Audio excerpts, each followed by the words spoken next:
pessoal, na nossa aula de hoje nós vamos conhecer a pilha de Daniell, certo? Meu nome é Jonathan, aqui está o meu contato, meu e-mail, caso alguém depois queira tirar alguma dúvida, certo? Então vamos lá. Em 1836, o cientista John Frederick Daniell construiu uma pilha formada por dois eletrodos separados em duas semicélulas. Então, ele construiu uma pilha formada por dois eletrodos em duas semicélulas. Aqui eu vou estar explicando para vocês como funcionava essa pilha. Um dos eletrodos era formado por uma placa de cobre metálico, mergulhada em uma solução que continha cátions de cobre com uma solução de sulfato de cobre. Já o segundo eletrodo era formado por uma placa de zinco metálico, mergulhada em uma solução que continha cátions de zinco como uma solução de sulfato de zinco. Além disso, havia uma ponte salina entre eles.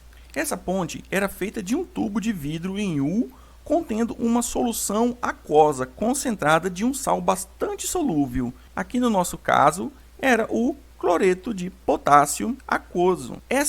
Esse tubo em U, ele continha dentro o cloreto de potássio. As suas extremidades aqui, elas eram tampadas com um algodãozinho para que esse cloreto de potássio não derramasse dentro do sulfato de cobre e sulfato de zinco, certo? A ponte salina, ela permite a migração dos íons entre as soluções dos eletrodos. Os ânions, ou os íons negativos, eles migram para o ânodo. E os cátions, os íons positivos, eles migram para o cátodo. Assim, a quantidade de cátions e de ânions na solução de cada eletrodo permanece em equilíbrio, prolongando o funcionamento da pilha. Esses dois eletrodos eram interligados por um circuito externo, no caso aqui o nosso fio condutor.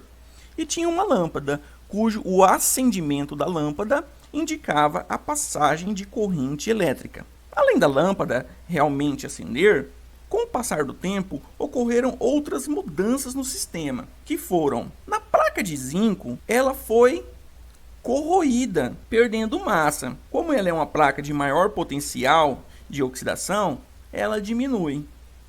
A placa de cobre, ela aumentou de massa. Como ela tem um menor potencial de oxidação, ela aumenta. Essas mudanças ocorreram graças às reações de oxidorredução entre os dois eletrodos, visto que o zinco é mais reativo que o cobre.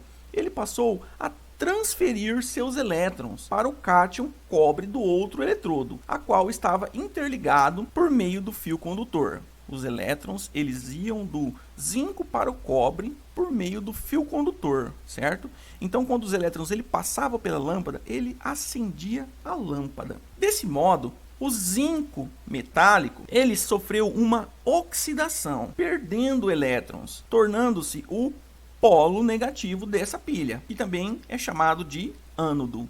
Aí aqui nós temos a semi-reação do ânodo. Essa é a reação que ocorre aqui no nosso ânodo, certo? Portanto, como o zinco metálico ele foi consumido, transformando-se nos cátions zinco, a massa da lâmina de zinco foi diminuindo com o tempo. Aqui do outro lado, os cátions de cobre da solução receberam os elétrons que o zinco transferiu. E desse modo, esses cátions, dizemos que ele sofreu uma redução, transformando-se em cobre metálico. Então, ele sofre a redução, transforma-se em cobre. Por isso que a placa aumenta. Dessa forma, esse eletrodo do cobre, ele se tornou o nosso polo positivo da nossa pilha, certo? Ou seja, ele é o cátodo. Aqui nós temos também a semi-reação deste cátodo. Juntando essas duas semi-reações, nós temos a reação global dessa nossa pilha de Daniell, certo? Então, fazendo uma breve revisãozinha aqui, nós temos uma placa de cobre, que no caso é o nosso eletrodo de cobre, mergulhado em uma solução de sulfato de cobre. Do outro lado, nós temos uma placa de zinco, mergulhada em uma solução de sulfato de zinco. E essas duas soluções são interligadas por uma ponte salina. Essa ponte salina tem cloreto de potássio dentro e ela permite o tráfego de íons. Esses íons, eles vão de uma solução para outra para que eles não saturem nenhuma das soluções, certo?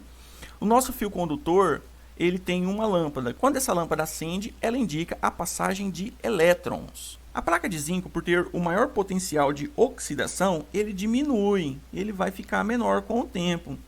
Já a placa de cobre, por ele ter o menor potencial de oxidação, ela vai aumentar de tamanho. Como o zinco ele perde elétrons, nós dizemos que ele sofreu uma oxidação.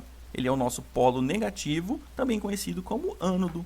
O cobre, como ele aumenta sua massa, dizemos que houve uma redução, certo? Ele é o nosso polo positivo da nossa pilha, também conhecido como cátodo. Agora, vocês sabiam que a batata, além de ser um delicioso aperitivo e um ótimo ingrediente em suculentos pratos da culinária, ela também possui uma especificidade que poucos conhecem? A batata, ela é uma fonte de energia química para a produção de energia elétrica. Isso mesmo, as batatas podem funcionar como pilhas e baterias. Mas será que é verdade? Então agora é hora do experimento A Pilha de Batata. Olá pessoal, para o nosso experimento nós vamos estar precisando aí de 2 batatas. Vamos precisar também de 2 plaquinhas de cobre para ser o nosso cátodo da nossa pilha. Se não tiver o cobre, a plaquinha de cobre, você pode estar utilizando aí 2 moedas de 5 centavos dessas daqui, certo? Vamos precisar também de 2 plaquinhas de zinco, que vai ser o nosso ânodo. Se não tiver, podemos estar utilizando 2 clipes de papel, ok? Vamos pegar uma plaquinha de cobre e uma plaquinha de zinco e vamos interligá-la com um fio condutor, muito facilmente encontrado. Precisaremos também de uma lâmpada pequena de LED. Em uma das extremidades da lâmpada vou ligar um pedaço de fio condutor e na outra vamos ligar um pedaço de fio condutor. Em cada pedaço de fio condutor nós vamos ligar a outra plaquinha, uma de cobre e a outra de zinco, certo? Então pessoal, depois de ter interligado aqui, né, os nossos eletrodos nos fiozinhos e na lâmpada, nós vamos acendê-la. Nós vamos pegar aqui o cátodo, que é o nosso polo positivo, e o ânodo, que é o nosso polo negativo, e vamos espetar um em cada batata. Aconteceu alguma coisa? Não, a lâmpada ela não acendeu. Por quê? Porque que no caso eu não tenho ponte salina. Então as batatas elas já atuam como ponte salina. O que eu preciso aqui é fechar o curto para dar passagem de corrente.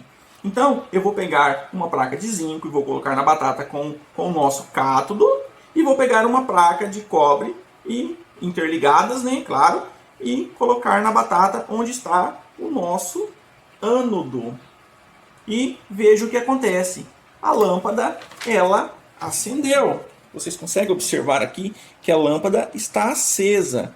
Se eu corto a corrente, ela apaga. Se eu fecho, ela acende. Vocês observem que quando eu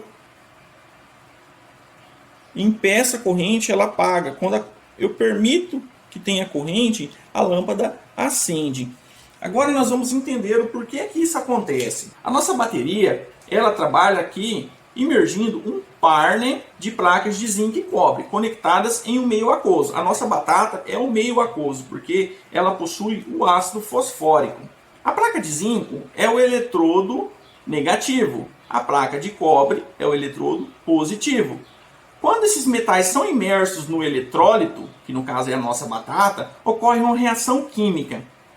O ácido do eletrólito quebra a estrutura atômica do cobre e do zinco, fazendo com que os elétrons individuais sejam liberados. O zinco ele é um metal mais reativo que o cobre. Nesse processo, ele gera elétrons mais rapidamente do que o cobre. O zinco ele gera muito mais elétrons muito mais rapidamente do que o cobre, fazendo com que esse excesso de elétrons gerados aqui flua, passe pela lâmpada e vá para o cobre.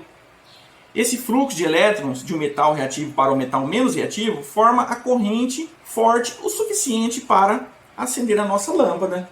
Se eu deixar por muito tempo aqui essa lâmpada acesa, nós vamos observar o que foi explicado anteriormente, nós vamos observar que o nosso zinco ele vai diminuir, sofrendo uma oxidação, e o nosso cobre ele vai ter um pequeno aumento de massa aqui, pois ele vai sofrer uma redução, ganhando elétrons.